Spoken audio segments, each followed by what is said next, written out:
Hello hi नमस्कार, my name is Rehan and आप सबका स्वागत है आज के इस लेक्चर में। तो जैसा कि आज सब देख रहे हैं, ये टॉपिक हमने लिया है वो दर्पण लिया है। दर्पण क्लास 10th का जो एक मोस्ट इम्पोर्टेंट टॉपिक है और इसमें क्या क्या चीज़ें हमको बोर्ड एग्जामिनेशन के पॉइंट ऑफ व्यू से पढ़ना है और इसी टॉपिक से कॉम्पिटिटिव एग्जाम में भी क्वेश्चन आते हैं। तो इस दर्पण को हम किस तरह से होलिस्टिक वे में कवर करेंगे ताकि हमारा बोर्ड एग्जामिनेशन भी हो जाए और साथ साथ में जो है हमारा कॉम्पिटिटिव एग्जाम में भी कोई अगर क्वेश्चन आता है तो वो भी हो जाए। ठीक है, तो बिना देरी किए ही हम लोग स्टार्ट करते हैं दर्पण। तो जब भी कोई चीज़ पढ़ते हैं तो सबसे पहला हमारे माइंड में जो आता है कि ये दर्पण यानी कि कोई भी टॉपिक जो होता है वो होता क्या है। तो सबसे पहले तो इसको हम लोग को परिभाषित करना पड़ेगा, है ना। मतलब कि व्हाट इज मिरर या फिर दर्पण किसे कहते हैं। ओके, तो दर्पण किसे कहते हैं, इसके लिए हम एक चीज आप लोगों को समझाना चाहेंगे कि दर्पण कोई भी मटेरियल हो सकता है। कोई भी मटेरियल, किसी को भी हम लोग दर्पण कह सकते हैं। फॉर एग्जांपल ये भी दर्पण हो सकता है, ये वॉल भी दर्पण हो सकता है, या फिर जो हम है ये भी दर्पण हो सकता है। लेकिन दर्पण होने के लिए कुछ कंडीशन है, उस कंडीशन को सेटिस्फाइड करना पड़ेगा। तो सिंपल सा एक लाइन में इसका डेफिनेशन लिखा जाता है कि किसी भी पृष्ठ को या किसी भी सरफेस को हम दर्पण बोलेंगे अगर वो दर्पण उस पे आने वाली जो भी लाइट रेज है, जो भी प्रकाश की किरणें हैं, अगर अधिकांश प्रकाश के भाग को, अधिकांश प्रकाश के किरणों को वो परावर्तित कर देता है तो ऐसे सरफेस का, ऐसे पृष्ठ का नाम ही दर्पण है। फॉर एग्जाम्पल अगर ये बोर्ड ले ले हम लोग और इस बोर्ड में अगर कुछ लाइट रेज आ रही है, कुछ प्रकाश के किरणें इस पे आपतित हो रहा है, तो इससे मैक्सिमम परावर्तन हो जाना चाहिए, तभी ये क्या कहलाएगा, दर्पण कहलाएगा। तो सबसे पहले तो इस पॉइंट को हम लोग नोट डाउन कर लेते हैं कि दर्पण किसे कहते हैं। राइट, तो आइए सबसे पहले इसका हम लोग डेफिनेशन लिख लेते हैं। एक ऐसा पृष्ठ, एक ऐसा पृष्ठ जो अधिकांश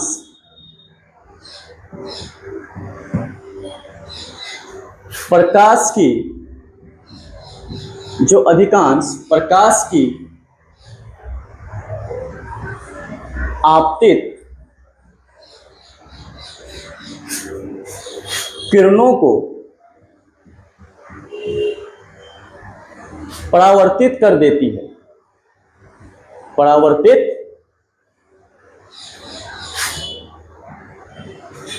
कर देता है, दर्पण कहलाता है। क्या कहलाता है, दर्पण कहलाता है।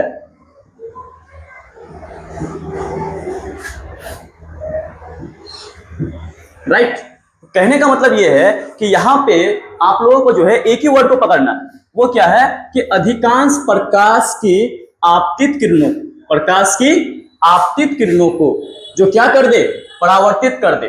फॉर एग्जांपल अगर 100 प्रकाश की किरणें आ रही है और उसमें से 98, 95, 97 ऑलमोस्ट 90 तक वापस कर दे, तो ऐसे सरफेस को हम लोग क्या कहते हैं, दर्पण कहते हैं।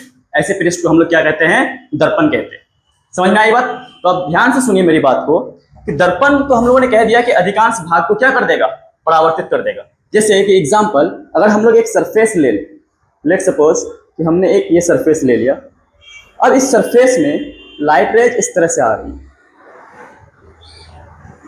तो आने के बाद क्या होगा, ये परावर्तन होगा और परावर्तन के नियम के अनुसार ये परावर्तित होगा। अगर हमने कहा कि अगर इसमें से 100 लाइट रेज, 100 प्रकाश की किरणें आपतित हो रही है, तो ऑलमोस्ट 90, 99, 98, 97 इस तरह के प्रकाश की किरणें वापस कर जाए, इसी सरफेस का नाम क्या होगा, दर्पण होगा। बात समझ आ रही है? लेकिन आप लोग कहेंगे सर दर्पण तो बहुत ज्यादा पॉलिश होता है ना। हम लोगों ने किताब में पढ़ा है कि एक ऐसा पॉलिश सरफेस जो मैक्सिमम प्रकाश की किरणों को वापस कर दे, दर्पण कहलाता है।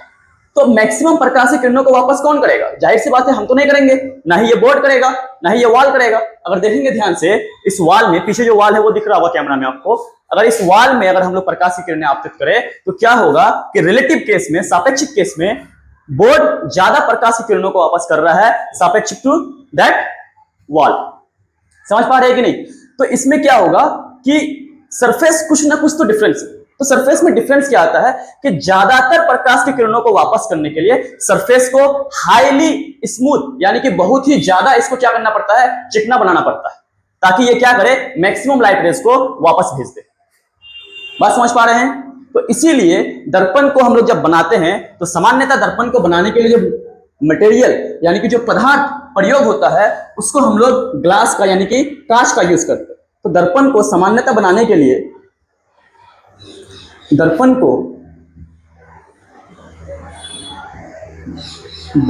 लिए सामान्यतः जनरली हम लोग कांच का यूज करते हैं। किसका यूज करते हैं? कांच का प्रयोग किया जाता है,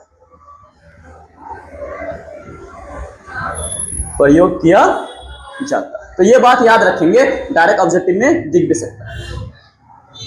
कांच का प्रयोग करते हैं, लेकिन कांच के साथ में एक प्रॉब्लम, अगर कांच का हम लोग प्रयोग करेंगे तो क्योंकि ये ट्रांसपेरेंट मटेरियल होता है ग्लास, तो क्या होगा, ज्यादातर लाइट रेस तो वापस चले जाएगा, बाहर निकल जाएगा। बात समझ पा रहे हैं कि नहीं? तो इसीलिए दर्पण के पीछे एक मटेरियल से हम लोग कलर कर देते हैं, ढक देते हैं उसको, ताकि ये अगर कांच का सरफेस है एक तरफ से उसमें क्या कर देते हैं हम लोग, कलर कर देते हैं, पेंट कर देते हैं, ताकि लाइट रेस क्या हो, उससे टकरा कर वापस आ जाए। और ध्यान रखेंगे जो कांच का प्रयोग करते हैं ये बहुत ही थिन यानी कि बहुत ही पतला यूज करते हैं, मोटा कर लेंगे तो थोड़ा सा उसमें प्रॉब्लम आएगा, है ना, वो बाद में हम लोग बात करेंगे। अभी बस दर्पण को समझिए। तो परावर्तन करने के लिए हमको एक स्मूथ सरफेस चाहिए, एक चिकना सरफेस चाहिए, और उसे बनाने के लिए हम लोग कांच का प्रयोग करते हैं, और उसके पीछे कलर भी होना चाहिए। तो कलर हम एक ऐसा मटेरियल का करते हैं जो ज्यादातर लाइट रेस को वापस भेज दे, परावर्तन कर दे, क्योंकि वही कंडीशन है दर्पण के लिए। तो इसीलिए दर्पण को बनाने के लिए तो कांच का प्रयोग किया जाता है, और कांच के पीछे यानी कि जैसे कि ये दर्पण है हमारे पास, लेट सपोज कि ये दर्पण है, इस दर्पण के पीछे इस तरह से हम लोग क्या कर देते हैं, कलर्ड कर देते हैं, कोटेड कर देते हैं, और एक ऐसा मटेरियल का करते हैं जो ज्यादातर लाइट रेस को क्या कर दे, वापस कर दे, और वो है हमारे पास चांदी। आई समझ में? क्योंकि सिल्वर, चांदी एक ऐसा पदार्थ है जो मैक्सिमम लाइट रेस को क्या कर देता है, वापस कर देता है। तो दर्पण के पीछे जो लेप लगा देता है, चांदी का लेप लगा देता है, इसको बोलते हैं चांदी का लेप, यानी कि चांदी से इसको क्या कर दिया है, कलर कर दिया है। अब ये दर्पण होने के लिए हमारे पास जो हमारा कंडीशन है उसको ये क्या करता है, सेटिस्फाइड करता है, जिसके कारण से इसको हम लोग क्या बोल सकते हैं, दर्पण बोल सकते हैं। तो एग्जाम में आपसे पूछेगा कि दर्पण किसे कहते हैं, तो एक ऐसा प्रिज्म जो अधिकांश प्रकाश की किरणों को परावर्तित कर दे, जो उस पर आपतित हो रहा हो, ऑब्वियसली उसी को हम लोग क्या कहेंगे, दर्पण कहेंगे। और ये कंडीशन पूरा होने के लिए हमको हाईली स्मूथ सरफेस चाहिए, और स्मूथ सरफेस हम लोग कांच से बना सकते हैं, और उसके पीछे अगर चांदी का लेप लगा दे तो ये क्या हो जाएगा, दर्पण कहलाएगा। बात समझ आ रही है यहाँ तक? अब इसके बाद ध्यान से सुनिए कि दर्पण तो हम लोग पढ़ रहे हैं, ये तो हमारा डेफिनेशन हो गया, लेकिन दर्पण को उसके शेप के अनुसार, उसके आकार के अनुसार दो पार्ट में क्लास 10th में डिवाइड किया गया। एक्चुअल में हम लोग एक ही बात बोल सकते हैं, जैसे कि एक आप लोग पढ़ रहे होंगे समतल दर्पण और एक पढ़े होंगे गोलीय दर्पण। तो आगे जब गोलीय दर्पण पढ़ेंगे तो वह समझेंगे भी कि समतल दर्पण जो है गोलीय दर्पण का ही एक पार्ट हो सकता है। समझ पा रहे हैं कि नहीं? तो यहां से दर्पण को हम लोग उसके शेप के अनुसार दो पार्ट में क्लासिफाइड करेंगे। लेकिन उससे पहले एक चीज ये कि जिस तरफ तो चांदी का लेप लगा रहता है उधर तो प्रकाश का कोई भी किरणें परावर्तित या आपतित नहीं होगा, जो भी होगा उसके सामने वाले किरण से होगा। मतलब जिस तरफ हम अपना चेहरा देखते हैं, अपना फेस को देखते हैं, उस तरफ ही लाइट रेज जाएगा और वहीं से परावर्तित होगा, क्योंकि पीछे चांदी का लेप लगा हुआ। तो एक तरफ तो चांदी का लेप लगा रहता है, और एक तरफ जो हाईली है जहां से परावर्तन होता है उसको हम लोग कहते हैं परावर्तक सतह। क्या बोलते हैं? परावर्तक सतह। परावर्तक सतह। तो दर्पण में दो चीज याद रखेंगे, एक तो जिस तरफ कलर रहेगा, और एक तरफ जहां से हम लोग परावर्तन वगैरह होगा उसको हम लोग क्या बोलेंगे, परावर्तक सतह या रिफ्लेक्टिंग सरफेस। ये इसलिए बता रहे हैं क्योंकि परावर्तक सतह जो है ना, इसके अकॉर्डिंग हम लोग दर्पण को दो पार्ट में पढ़ेंगे, एक गोलीय दर्पण और दूसरा क्या पढ़ेंगे हम लोग, समतल दर्पण। ठीक है, तो यहां से आगे बढ़ते हैं हम लोग, ध्यान से समझिएगा। थोड़ा सा मैं स्पेस बना लूं पहले। तो दर्पण को आकार के अनुसार दो भाग में पढ़ते हैं, एक जिसको हम लोग बोलेंगे समतल दर्पण, समतल दर्पण, इंग्लिश में इसको बोलते हैं हम लोग प्लेन मिरर, है ना। हिंदी से पढ़ रहे हैं लेकिन कोई बात नहीं, इंग्लिश का कुछ कुछ वर्ड आपको आना चाहिए। और दूसरा हम लोग बोलेंगे इसको गोलीय दर्पण, गोलीय दर्पण। और इसको हम लोग बोलते हैं स्फेरिकल सरफेसेस और स्फेरिकल मिरर और कर्व सरफेसेस। स्फेरिकल मिरर और इसको हम लोग बोलते हैं कर्व मिरर, राइट। तो एक तो है गोलीय दर्पण और एक है समतल दर्पण। तो दोनों में डिफरेंस क्या है? तो दोनों में डिफरेंस ये है कि दोनों को उसके परावर्तक सतह के आकार के हिसाब से, परावर्तक सतह के शेप के अनुसार दो पार्ट में हम लोग डिवाइड किए हैं। लेकिन आगे चल के जब गोलीय दर्पण पढ़ेंगे तब हम लोग समझेंगे भी कि गोलीय दर्पण से ही हम लोग समतल दर्पण भी प्राप्त कर सकते हैं। समझ में आई बात? तो सबसे पहले हम लोग अभी समतल दर्पण को पढ़ेंगे और समतल दर्पण में पूरा पढ़ने के बाद फिर हम लोग गोलीय दर्पण को पढ़ेंगे। और जो भी टॉपिक आप लोग पढ़ रहे हैं क्लास 10 के हिसाब से या कॉम्पिटिटिवनेस के हिसाब से, उसको डिटेल में पढ़ना बहुत ही जरूरी है, ठीक है ना। और यहां से आपको पूरा का पूरा क्लियर हो जाएगा, राइट। तो सबसे पहले हम लोग क्या करते हैं, समतल दर्पण को पढ़ते हैं। तो समतल दर्पण का डेफिनेशन क्या है? डेफिनेशन तो वही रहेगा क्योंकि इसको दर्पण होना ही है और दर्पण होने के लिए उसको अधिकांश भाग को परावर्तित करना ही है। हम यहां से केवल दर्पण बोलेंगे तो समझ जाएंगे कि ये कंडीशन तो पूरा होगा। अब शेप के अनुसार है तो एक ऐसा प्रेस जिसका मतलब एक ऐसा दर्पण जिसका परावर्तक सतह समतल हो, एक ऐसा दर्पण जिसका परावर्तक सतह समतल हो, क्या हो? समतल हो, उसको हम लोग क्या बोलेंगे? समतल दर्पण। फॉर एग्जांपल जैसे कि ये बोर्ड है, ये समतल है ना, अगर ये दर्पण हो जाता तो ये हमको क्या कहलाता? समतल दर्पण कहलाता। समझ में आई बात? तो इसका डेफिनेशन अगर लिखे तो एक ऐसा दर्पण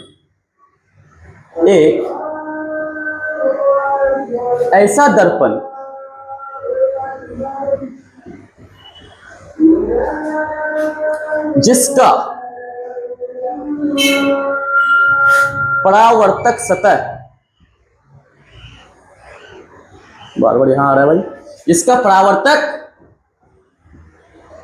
सतह कैसा हो? समतल हो, मतलब प्लेन हो।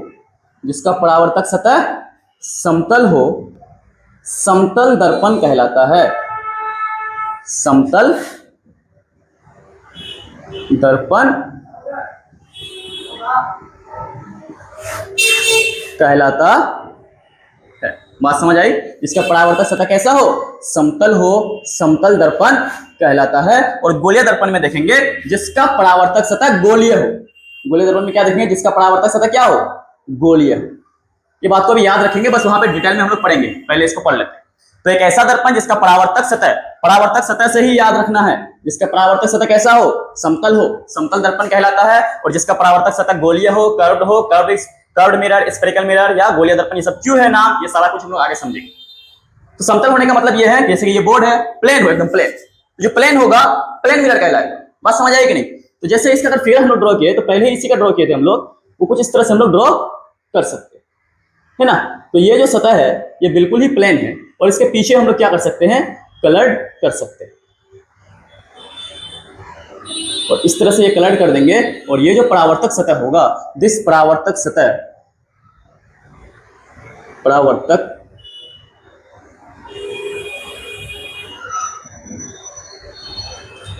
बोला जाए या परावर्तक पृष्ठ बोला जाए। और ये क्या है हमारे पास? इधर चांदी का लेप लगाएंगे। किसका लेप लगाएंगे? चांदी का लेप लगाएंगे। तो परावर्तक सतह या परावर्तक पृष्ठ समतल दर्पण, परावर्तक पृष्ठ गोलीय दर्पण। बात समझ आ रही है कि नहीं? तो इसका कैसे होगा सर? इसका दो दर्पण आप लोग पढ़े भी होंगे जिसमें कि इस तरह से रहता है। तो एक तरफ, जैसे कि इसको दिखाने का एक तरीका और है, इस तरह से अगर हम एक लाइन दिखा दे और इस तरफ से इस तरह से अगर लाइन, छोटा छोटा लाइन से हम दिखा रहे हैं, ये हमारा क्या है? कलर्ड वाला पार्ट है, यानी कि लेप लगा हुआ पार्ट। तो ये तो है हमारा लेप लगा हुआ वाला पार्ट। समझ में आई बात? जो इधर से छोटा छोटा बूंदा दिखा रहे हैं ना, ये लेप लगा हुआ पार्ट है। और जो कुछ नहीं दिखा रहा है जिधर, वो है हमारा परावर्तक सतह। वो क्या है हमारा? परावर्तक सतह या परावर्तक पृष्ठ। बात समझ पा रहे हैं? तो दैट इज परावर्तक पृष्ठ। और ये जिधर इस तरह से दिखा रहा है वो लेप लगा हुआ। तो प्लेन होगा तो प्लेन मिरर, और ऐसे कर्व रहेगा, घुमा हुआ रहेगा, तो उसको हम लोग क्या बोलेंगे? गोलीय दर्पण। और आगे इसका डेफिनेशन वगैरह सब कुछ आगे पढ़ेंगे, जब इसका पार्ट पढ़ेंगे तब। अभी फिलहाल हम उसी को पढ़ रहे हैं, तो ये दिखा रहे हैं बस। और एक क्या होता है, इस तरह से होता है कुछ, जैसे कि ये तो दर्पण है लेकिन हम लोग कलर कर दिए किधर? इस तरफ। तो परावर्तक सतह अब ये हो जाएगा, होगा कि नहीं? परावर्तक पृष्ठ इसको बोल दे, परावर्तक पृष्ठ ये हो जाएगा, लेकिन इसका परावर्तक पृष्ठ क्या हो जाएगा? ये वाला हो जाएगा, परावर्तक पृष्ठ। आई समझ। और जिस तरफ ये बुंदा दिखा रहा है ये लेप लगा हुआ पार्ट है, ये लेप लगा हुआ पार्ट। तो एक बार तो परावर्तक पृष्ठ बाहर की ओर आ रहा है और एक बार परावर्तक पृष्ठ अंदर की ओर आ रहा है। तो परावर्तक पृष्ठ जब बाहर की ओर आ रहा है तो उसका एक अलग नाम है, और जब परावर्तक पृष्ठ अंदर की ओर आ रहा है तो उसका एक अलग नाम है ना। जैसे कि ये अंदर की ओर जो आ रहा है इसको आप लोग नाम से जानते होंगे, इसको हम लोग बोलते हैं क्या, अवतल दर्पण। क्या बोलते हैं इसको हम लोग, अवतल दर्पण। और इसको हम लोग क्या बोलते हैं, उत्तल दर्पण। क्या बोलते हैं, उत्तल दर्पण। आई समझ में। तो ये था, लेकिन यहां से हम लोग रुकेंगे गोलीय दर्पण को, इसको हम लोग बाद में बात करेंगे और डिटेल में बात करेंगे। पहले समतल दर्पण में क्या क्या पूछता है इन सारी चीजों के बारे में बात करेंगे। तो क्या क्या पूछता है, सबसे पहले समतल दर्पण किसे कहते हैं, तो ऐसा दर्पण जिसका परावर्तक सतह समतल हो, समतल दर्पण कहलाता है। यही से बात नहीं रुकती है। अब समतल दर्पण में जो प्रतिबिंब बनेगा, जो इमेज बनेगा, उसका किरण आरेख पूछता है, मतलब उसका रे डायग्राम पूछता है। तो किरण आरेख कैसे खींचा जाएगा वो चीज हमको यहाँ पे सीखना है। उसके बाद समतल दर्पण में बना प्रतिबिंब की प्रकृति क्या होगा वो चीज इसको हमको समझना है।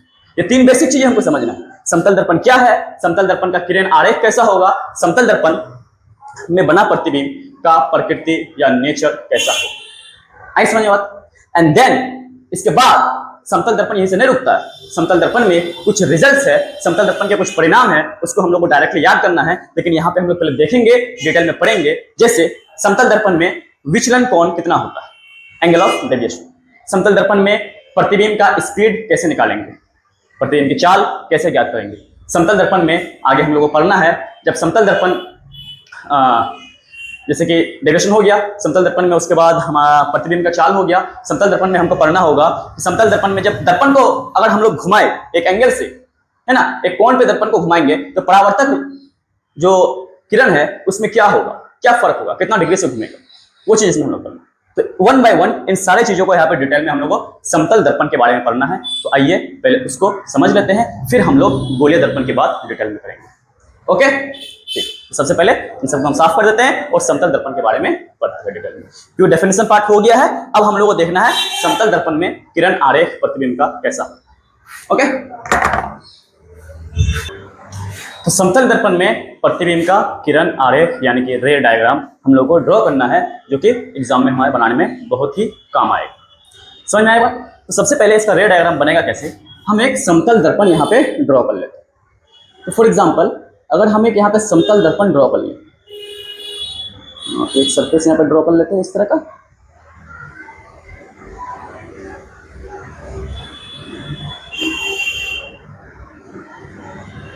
राइट, एंड देन किसी से कलर भी तो करना है, तो इसको हम लोग क्या कर देते हैं, कलर कर देते हैं। ये हो जाएगा हमारा कलर्ड वाला पार्ट।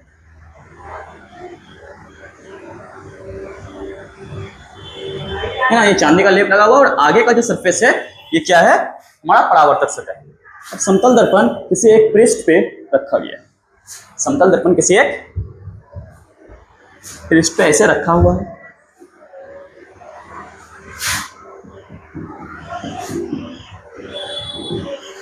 इसके सामने में हम एक ऑब्जेक्ट यानी कि एक आदमी को खड़ा कर देते हैं।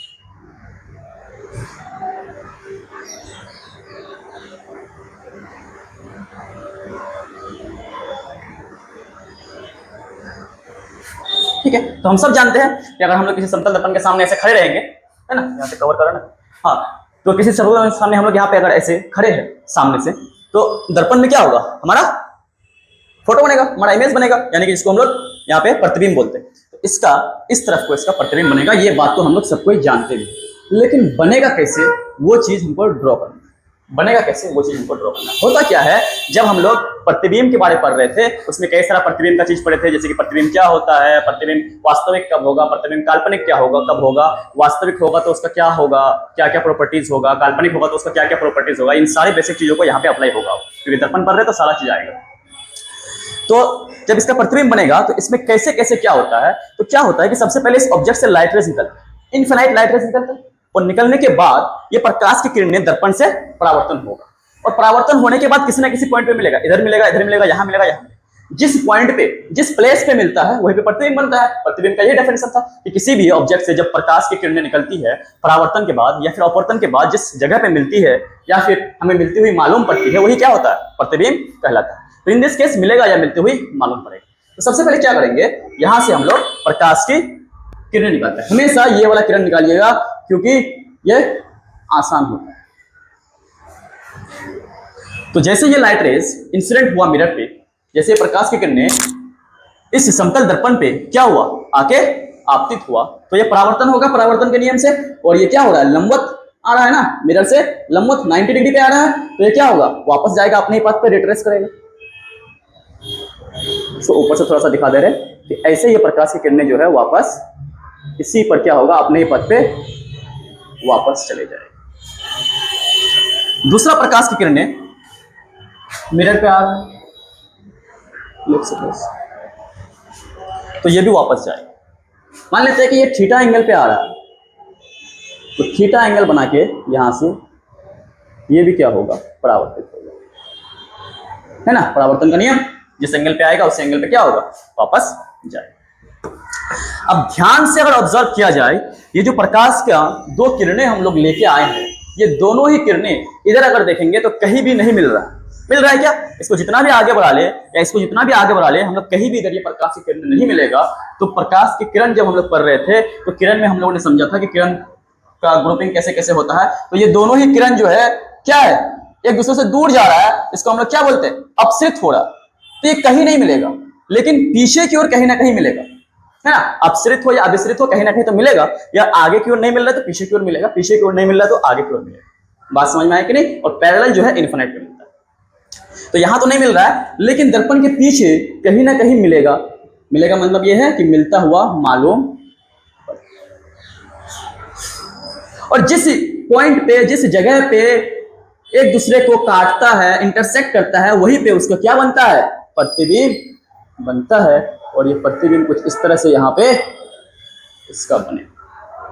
तो ये तो है हमारा ऑब्जेक्ट जिसको हम लोग बोलते हैं बीम, और ये उसका प्रतिबिंब मतलब उसका इमेज, और ये है हमारा प्रतिबिंब।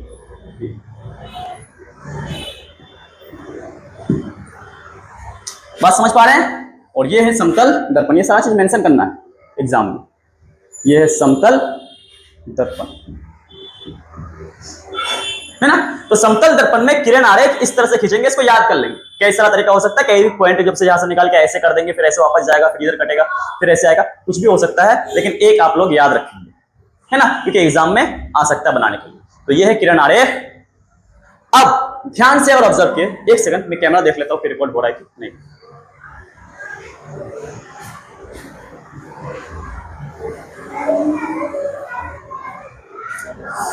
ओके, रिकॉर्ड हो रहा है, थैंक यू। पटना में गर्मी इतना ज्यादा है ना। अब ध्यान से अगर ऑब्जर्व करेंगे, एकदम ध्यान से, तो जो प्रकाश का वास्तविक किरणें है वो तो वापस जा रहा है, अपसृत हो रहा है, दूर जा रहा है, कहीं पे नहीं मिल रहा है। लेकिन इसको हम लोगों ने पीछे अपने मन से बढ़ा के, अपने कल्पनाओं में बढ़ा के पीछे मिलाया है। यानी कि लाइट रेस हमको ऐसा लग रहा है कि पीछे की ओर मिलेगा, तो मिलती हुई मालूम पड़ रहा है। और जब मिलती हुई मालूम पड़ेगा तो प्रतिबिंब जो बनेगा वो कैसा बनेगा, कैसा बनेगा, पढ़े थे ना हम लोग। तो जो मिलती हुई मालूम पड़ेगा तो ऐसा प्रतिबिंब कैसा बनेगा, ये काल्पनिक प्रतिबिंब बनेगा, इमेजिनरी इमेज बनेगा। अगर वास्तविक में कटता तो वास्तविक प्रतिबिंब, काल्पनिक में कट रहा है, कल्पनाओं में कट रहा है तो काल्पनिक प्रतिबिंब। दूसरी बात, जब काल्पनिक होता है तो हम लोगों ने देखा था कि कैसा होगा, वो सीधा बनेगा। और इन दिस केस अगर ध्यान से ऑब्जर्व करेंगे आप लोग, तो ये दर्पण से आगे जितना ये ऑब्जेक्ट है, दर्पण के पीछे उतना ही इसका प्रतिबिंब बनेगा। और जितना साइज का ये है, इसका आकार जितना है इस बीम का, उतना ही आकार का यहां पे प्रतिबिंब भी बनेगा। क्या बात समझ आ रही है। तो इन्हीं चीजों को जो अभी हम लोगों ने बताया, इसी को पूछता है कि समतल दर्पण में जो प्रतिबिंब बनता है, इस प्रतिबिंब का प्रकृति क्या है, इस प्रतिबिंब का नेचर क्या है, उसको लिखिए। तो 3-4 पॉइंट यही लिखना है। कभी भी अगर पूछे ना बीम के बारे में या प्रतिबिंब के बारे में, उसका नेचर बताइए, तो उसका नेचर 2-3 चीजें हम लोग याद रखते हैं। पहली बात क्या बताते हैं कि वो वास्तविक बनेगा कि काल्पनिक बनेगा। दूसरा क्या बताते हैं हम लोग कि वो कहाँ बन रहा है, दर्पण के सामने बन रहा है कि दर्पण के पीछे बन रहा है। तीसरा क्या बताता है कि उसका आकार क्या है, प्रतिबिंब का आकार क्या है, बीम का आकार क्या है, बड़ा है, छोटा है या फिर बराबर है।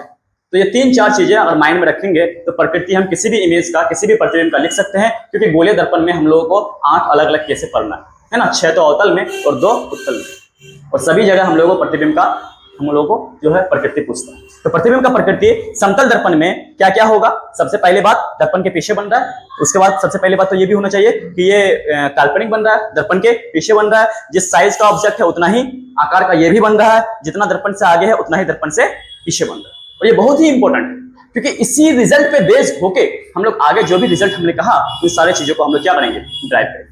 तो सबसे पहले हम लोगों को वो लिख लेना है प्रतिबिंब का प्रकृति क्या होगा, है ना। तो उसको नोट डाउन कर लेते हैं और उसके बाद फिर हम लोग आगे अपने रिजल्ट्स की ओर बढ़ेंगे, ठीक है। तो इसको हम साइड में लिख देते हैं यहाँ पर, और आप लोगों को दिख रहा होगा तो, क्योंकि ये मैं बाउंड्री बनाया था, शायद इसके आगे नहीं दिख रहा है। तो सबसे पहले तो हमारा क्या हेडिंग क्या हो जाएगा, प्रतिबिंब का प्रकृति। प्रतिबिंब का प्रकृति, प्रतिबिंब का प्रकृति यानी कि नेचर ऑफ इमेज।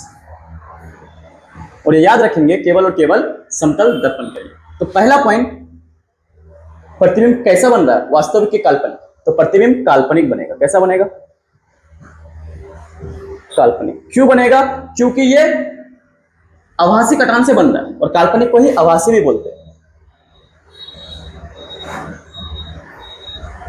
काल्पनिक को ही आभासी प्रतिबिंब, प्रतिबिंब जो भी बनेगा कैसा बनेगा,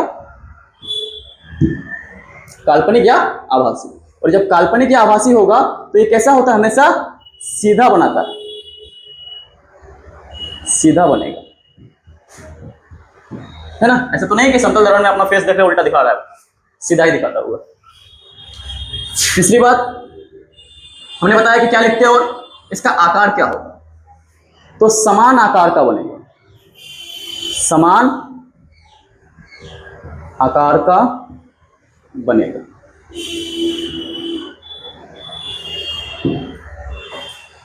इसमें एक बात और याद रखेंगे, दर्पण से जितना आगे बीम है, दर्पण के उतना ही पीछे प्रतिबिंब होगा। तो दर्पण से बीम एवं प्रतिबिंब की दूरी समान होगा। ये तो सिंपल बात है कि जितना आगे दर्पण के आप रहेंगे, आपका प्रतिबिंब भी दर्पण के उतना ही पीछे बनेगा। क्या बात समझ आ रही है। अब एक चीज इसमें और समतल दर्पण में हम लोग ऑब्जर्व करते हैं, जब ठीक है, तो ध्यान से एक चीज और अगर इसमें ऑब्जर्व किया जाए तो वो ये है कि समतल दर्पण में जब भी हम लोग देखते हैं, अपने आप को देखते हैं, अपना प्रतिबिंब देखते हैं, तो हम लोग क्या पाते हैं कि जो बायां वाला भाग है वो दाहिने तरफ, और जो दाहिना वाला भाग है वो बाएं तरफ है ना। ऐसा होता है। तो ये भी इस प्रकृति का, इस प्रतिबिंब का एक प्रकृति के तौर पर, नेचर के तौर पर याद रखना है। इसको हम लोग बोलते हैं पार्श्व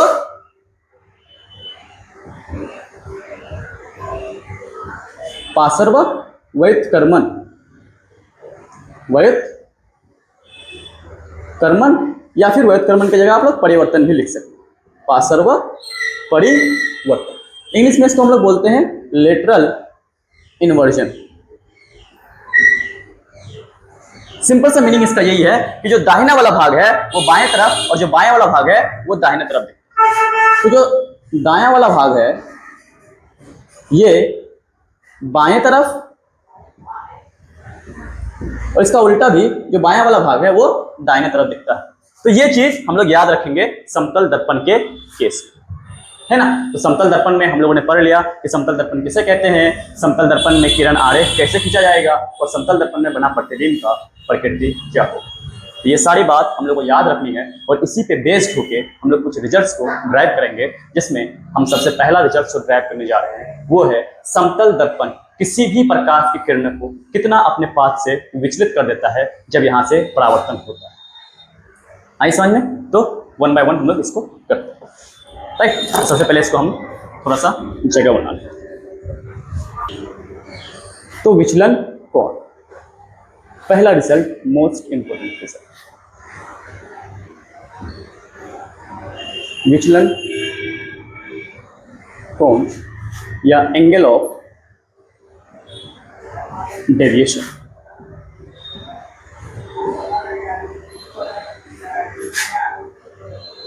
मोस्ट इंपोर्टेंट है, यहां से आपको डायरेक्ट भी क्वेश्चन दिख सकता है। तो विचलन कोण या एंगल ऑफ डेविएशन किसको कहते हैं?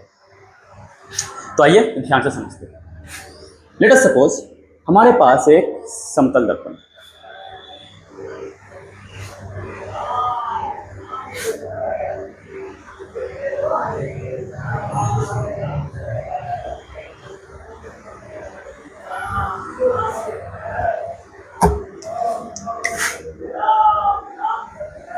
तो हमारे पास एक समतल दर्पण है और ये वाला पार्ट जिसमें कलर कर रहा है ये चांदी का लेप लगा हुआ है,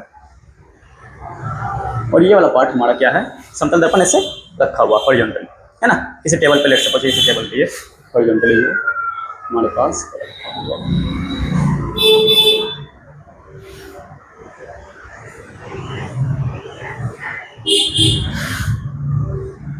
इसी टेबल पे समतल दर्पण हॉरिजॉन्टली रखा हुआ है। अब इस समतल दर्पण में हम लोग समझते हैं कि विचलन का मतलब क्या है। तो अगर ध्यान से ऑब्जर्व कीजिएगा, जो भी लाइट रेज, लेट सपोज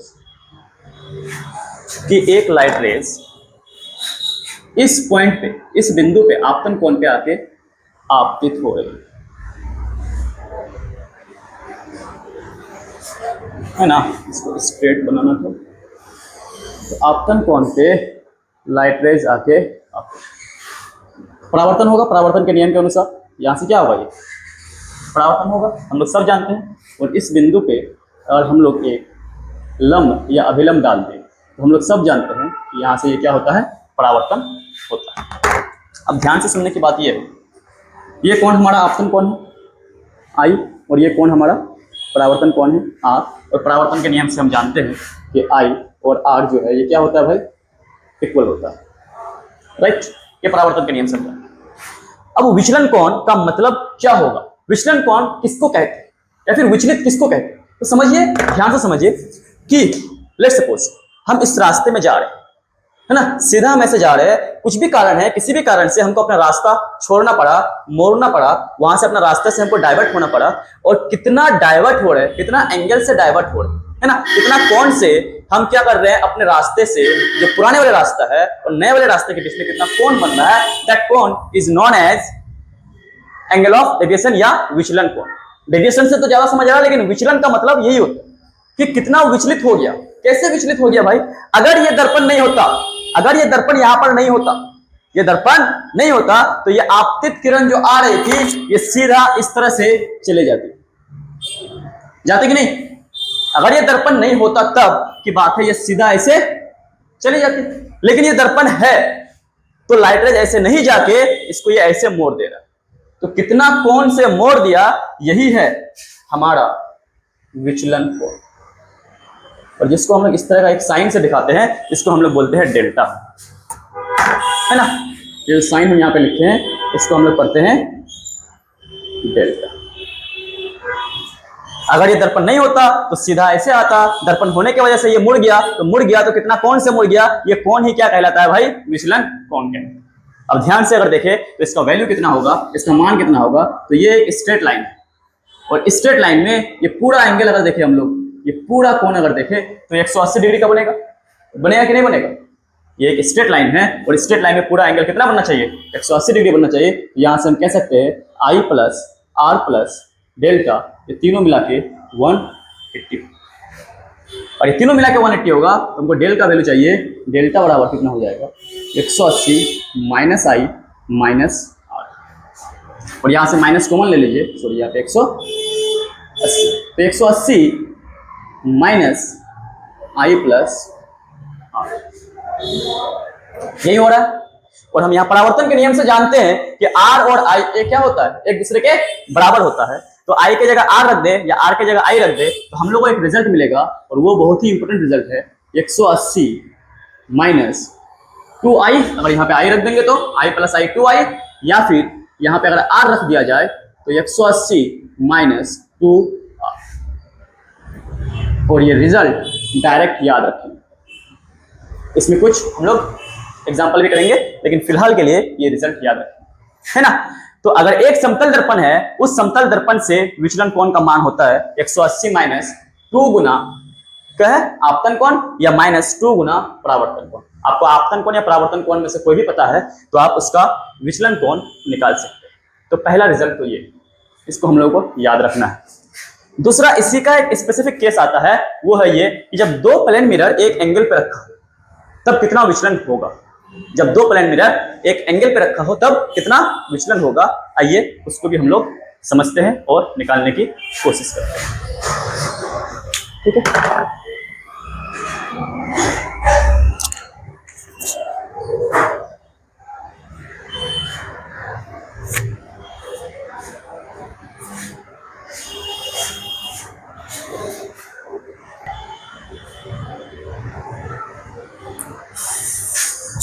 हाँ पानी पीने गया था मैं। अब हमने कहा था कि इस तरह का, तो क्या था कि एक प्लेन मिरर हमारे पास है, लेट सपोज कि इस प्लेन मिरर में ऐसे ये इंसिडेंट हो रहा है और यहाँ से नॉर्मल से ये ऐसे तो रिफ्लेक्ट होगा, ये आई है ये आर है।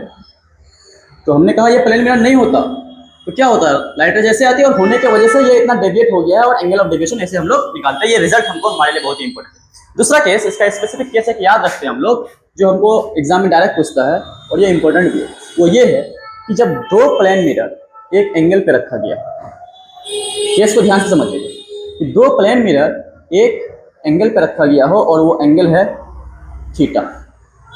दो प्लेन मिरर एक एंगल पे रखा गया है और वो एंगल क्या है, थीटा है। तो अब जो किसी भी एक मिरर पे लाइट रेज ऐसे इंसिडेंट हो रहा है, लेट्स सपोज लाइट रेज ऐसे इंसिडेंट हुआ और यहाँ पे नॉर्मल आएगा और यहाँ से फिर क्या होगा, ये रिफ्लेक्ट होगा, दूसरा प्लेन मिरर पे इंसिडेंट होगा, है ना, आपतित होगा, और यहाँ से फिर ये क्या होगा, नॉर्मल ड्रॉ कीजिए और यहाँ से इसको क्या कीजिए आप वापस भेज दीजिए। ओके, हम मान लेते हैं कि ये क्या हो रहा है, I1 पे आपतित हो रहा है, तो परावर्तन भी होगा तो क्या होगा, I1 पे, है ना। और ये मान लेते हैं कि ये I2 पे आपतित हो रहा है, परावर्तन के बाद भी कैसे जाएगा, ये I2 पे ही जाएगा।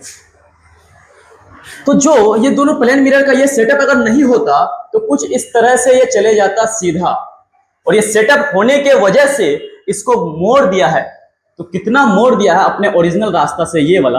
अब ये वाला जो एंगल निकलेगा, है ना, इसको पीछे बढ़ाएंगे तो कहीं पे कटेगा, वो कितना एंगल से घूम जाएगा, और उसी को हम लोग क्या बोलेंगे, एंगल ऑफ डेविएशन, यानी कि विचलन कोण। तो वो कैसे निकलेगा, अब ध्यान से इस सेटअप में हम लोग समझते हैं। क्या बात समझ आ रही है, हम क्या करने जा रहे हैं। हमने कहा कि दो समतल दर्पण किसी कोण थीटा पे रखा गया है, तो आपतित किरण आती है पहले में, टकरा के वापस जाती है दूसरे में, फिर यहां से वापस जाती है, तो कितना विचलन हो गया, इसका भी रिजल्ट हमको याद रखना है ना। तो सबसे पहले तो इसका रिजल्ट को हम लोग क्या कर ले, ड्राइव कर ले, एंड देन फिर उसको हम लोग क्या करेंगे, याद रखेंगे। पहला ये और दूसरा ये, तो कितना विचलन होगा वही हम लोग को निकालना है। कैसे निकालेंगे भाई, तो सबसे पहले ध्यान से देखिए कि मिरर 1 के केस में विचलन हुआ कितना, लेट्स से डेल्टा 1, और मिरर 2 के केस में, यानी कि दूसरा दर्पण के केस में विचलन हुआ कितना, डेल्टा। तो यहां से जो नेट डेविएशन होगा, जो विचलन होगा, वो टोटल क्या होगा, डेल्टा 1 प्लस डेल्टा 2। डेल्टा 1 का वैल्यू हम लोग जानते हैं, डेल्टा 1 का वैल्यू हम लोग कितना जानते हैं, 180 माइनस, दोनों तो बराबर है, तो 2I1 plus 180 minus 2I2।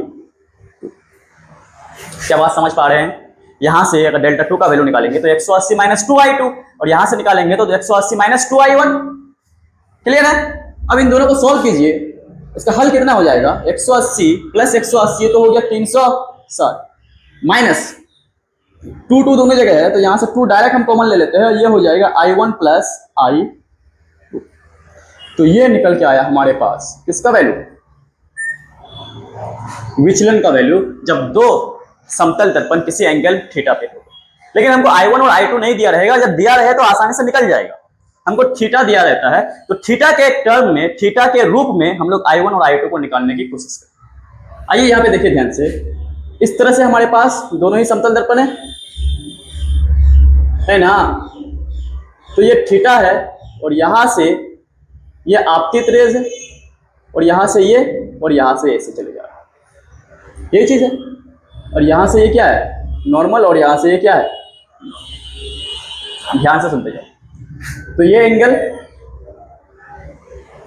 I1, और अगर इसको ध्यान से देखा जाए तो ये एंगल I2। ये पूरा, क्योंकि ये अभिलंब है सरफेस पे, तो सरफेस पे अभिलंब होगा तो ये पूरा कितना होगा 90, और ये अगर I1 है तो ये बच गया जो, ये कितना हो जाएगा 90 माइनस I1। और ये अगर I2 है, क्योंकि ये पूरा 90 है, ये अगर I2 है तो ये कितना हो जाएगा 90 माइनस I2। ये वाला एंगल कितना होगा 90 माइनस I2। और हम जानते हैं कि किसी भी ट्राइंगल में, ये ट्राइंगल देखो, ये त्रिभुज देखो, इस त्रिभुज में तीनों कोणों का जो योग होगा वो 180 डिग्री होना चाहिए। तो यहां से हम कह सकते हैं थीटा प्लस 90 माइनस I1, जब दिख रहा है कि नहीं ध्यान से देखिए, 90 माइनस I2, 90 माइनस I1 और 90 minus I2, theta plus 90 minus I1, 90 minus I2, ये होना चाहिए 180 के बराबर।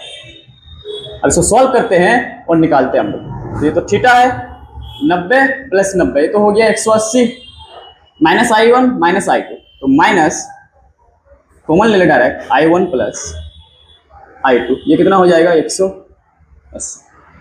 अब ये 180 इधर जाएगा तो जीरो बन जाएगा, तो थीटा का वैल्यू आ गया I1 प्लस I2। क्या बात समझ आई, 180 को इधर भेजेंगे तो ये जीरो हो गया, और ये इधर जाएगा तो I1 प्लस I2। अब I1 प्लस I2 की जगह अगर हम थीटा रख दे तो हमारा विचलन कोण आ जाता है 360 माइनस 2 थीटा, जो कि बहुत ही सही है और बहुत ही ज्यादा इंपॉर्टेंट है इस रिजल्ट को एकदम याद करना। तो विचलन का दो ही केस याद रखेंगे, एक तो ये वाला केस डायरेक्ट, और दूसरा ये वाला केस 360 माइनस 2 थीटा रट जाइए। क्या बात समझ आ रही है। अब इस पर हम लोग एग्जाम्पल भी कर सकते हैं और एग्जाम्पल भी करेंगे, राइट। अब इसके बाद जो हमारा दूसरा टॉपिक आता है वो आता है कि प्रतिबिंब की चाल क्या होगा समतल दर्पण में। तो प्रतिबिंब की चाल क्या होगा समतल दर्पण में, एक तो वो करेंगे, दूसरा हम लोग करेंगे, इसमें एग्जाम्पल भी देखेंगे आगे। एक एग्जाम्पल पहले इसका देख लेते हैं, देन हम लोग आगे प्रोसीड करते हैं। अगर एग्जाम्पल में हम देखने चाहे और आपसे बोल दें, ये बताइए दो प्लेन मिरर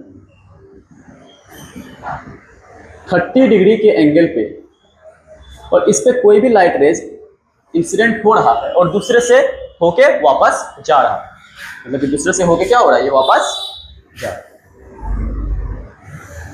तो आप बताइए कि कितना विचलन होगा। तो डायरेक्ट 360 माइनस 2 थीटा, तो 360 माइनस 2 थीटा यानी कि 360 माइनस 60 है ना, 30 दूनी 60, तो 360 माइनस 60 ये आ जाएगा हमारे पास 300 डिग्री। तो 300 डिग्री से इसको क्या कर देगा, घुमा के वापस भेज देगा। और यहां से आपको पूछता कि बताइए अगर ये I1 पे आ रहा है और ये I2 पे आ रहा है, तो I1 प्लस I2 का वैल्यू, तो I1 प्लस I2 का वैल्यू थीटा के बराबर होगा। ये डायरेक्ट देख के बता सकते हैं आप कि 30 डिग्री का होगा। क्या बात समझ आ रही है। इस तरह का कई सारा एग्जाम्पल जब हम लोग केवल और केवल एग्जाम्पल करेंगे तब करेंगे, है ना। अभी कॉन्सेप्ट की बात कर रहे हैं तो कॉन्सेप्ट ये याद रखिएगा। इसके बाद जो हम कह रहे हैं वो हम लोग करने जाएंगे प्रतिबिंब की चाल समतल दर्पण में, मतलब कि अगर बीम जा रहा है मिरर की तरफ, दर्पण की तरफ, तो प्रतिबिंब किस चाल से आएगा। अगर दर्पण चल रहा है तो फिर प्रतिबिंब किस चाल से चलेगा, है ना। किसी कोण पे अगर चल रहा है तब किस चाल से चलेगा। इन सारे कॉन्सेप्ट को हम लोग को डिटेल में डिस्कस करना है। इसके बाद हम बात करेंगे दर्पण के ही केस में कि दर्पण को अगर मोड़ दिया जाए तो रिफ्लेक्शन वाला रे पे यानी कि परावर्तित किरण पे क्या प्रभाव पड़ेगा। क्या बात समझ आ रही है। तो आज के लिए इतना ही रखते हैं, नेक्स्ट क्लास में इससे आगे की ओर बात करेंगे, क्योंकि इतनी ज़्यादा गर्मी है यहाँ पे अभी इस क्लास में, वो हम एक्सप्लेन नहीं कर सकते हैं। ठीक है, तो इसको देखिए और इसमें कुछ भी अपडेट करना हो तो वो बताइए। Till then, thank you so much.